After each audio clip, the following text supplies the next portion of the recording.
नमस्कार दोस्तों, कैसे आया महाबली भीम के अंदर हजारों हाथियों का बल। पांडु पुत्र भीम के बारे में ऐसा माना जाता है कि उसमें 10,000 हाथियों का बल था, जिसके चलते एक बार तो उन्होंने अकेले ही नर्मदा नदी का प्रवाह रोक दिया था। लेकिन भीम में ये 10,000 हाथियों का बल आया कैसे, क्या आप जानते हो? बड़ी ही रोचक कहानी है, इसलिए इस कथा को पूरी जरूर सुनना और अच्छी लगे तो वीडियो को लाइक और लगे हाथ चैनल को भी सब्सक्राइब कर देना। दोस्तों, कौरवों का जन्म हस्तिनापुर में हुआ था, जबकि पांचों पांडवों का जन्म वन में हुआ था। पांडवों के जन्म के कुछ वर्ष पश्चात पांडु का निधन हो गया था। पांडु की मृत्यु के बाद वन में रहने वाले साधुओं ने यह विचार किया कि पांडु के पुत्रों अस्थि तथा पत्नी को हस्तिनापुर भेज देना ही उचित है। इस प्रकार समस्त ऋषिगण हस्तिनापुर आए और उन्होंने पांडु पुत्रों के जन्म और पांडु की मृत्यु के संबंध में पूरी बात भीष्म पितामह, धृतराष्ट्र आदि को बता दी। भीष्म को जब ये बात पता चली तो उन्होंने कुंती सहित पांचों पांडवों को हस्तिनापुर बुला लिया। हस्तिनापुर में आने के बाद पांडवों के वैदिक संस्कार संपन्न हुए। पांडव तथा कौरव साथ ही खेलने लगे।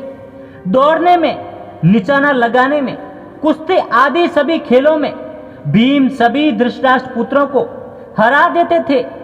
भीमसेन कौरवों से होड़ के कारण ही ऐसा करते थे, लेकिन उनके मन में कोई वैर भाव नहीं था। परंतु दुर्योधन के मन में भीमसेन के प्रति दुर्भावना पैदा हो गई। तब उसने उचित अवसर मिलते ही भीम को मारने का विचार किया। दुर्योधन ने एक बार खेलने के लिए गंगा तट पर शिविर लगवाया। उस स्थान का नाम रखा उदक क्रीडन। वहां खाने पीने इत्यादि सभी सुविधाएं भी थी। दुर्योधन ने पांडवों को भी वहां बुलाया।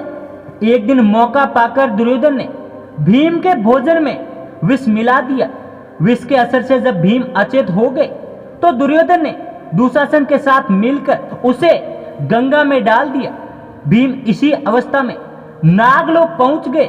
वहां सांपों ने भीम को खूब डसा, जिसके प्रभाव से विष का असर कम हो गया। जब भीम को होश आया तो वे सर्पों को मारने लगे।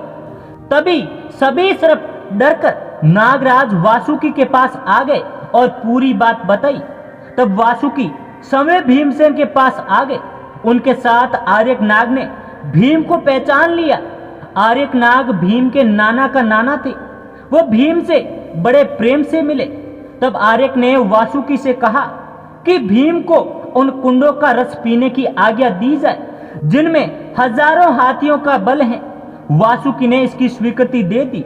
तब भीम 8 कुंड पीकर एक दिव्य शैया पर सो गए।